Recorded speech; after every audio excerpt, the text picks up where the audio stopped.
Speaking of Tangle, your mission is to fix how we consume political news. I'd love for you to tell us more about when you started it.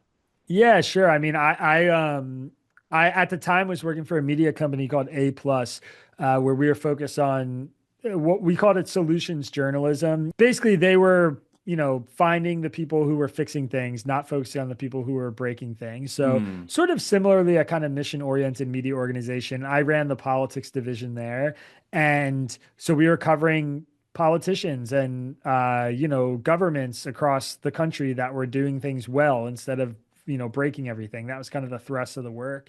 And the writing was on the wall that like things weren't going well. We were having layoffs. So I was looking for work.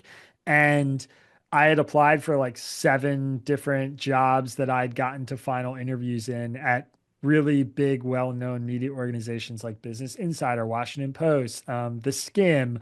I really wanted to take the next step in my career, and I was like really beat up about not being able to find it. And Substack, the newsletter platform that it sounds like you guys are on now, was sort of just in its early days. And I was like, yeah, fuck this. I mean, I have this idea for a publication. I've always wanted to sort of build this big tent media organization.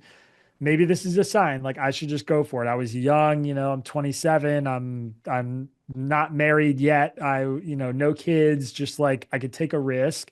And so I fired up Substack and started drawing up the format for this newsletter. And I sent it to some friends and family and kind of beta tested it for a little bit.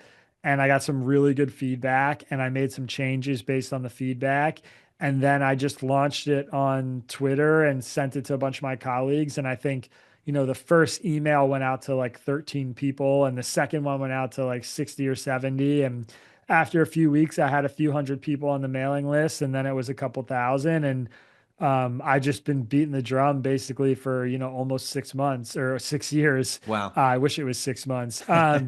Almost 6 years ever since. And yeah, today we have like close to 400,000 people on our mailing list. We've Wow. got hundreds of thousands of downloads on the podcast every month, and a YouTube channel, Instagram page, whole business. I have 7 or 8 full-time employees, a team of part-time editors. So it's turned into a real full-fledged media organization that just started with this newsletter.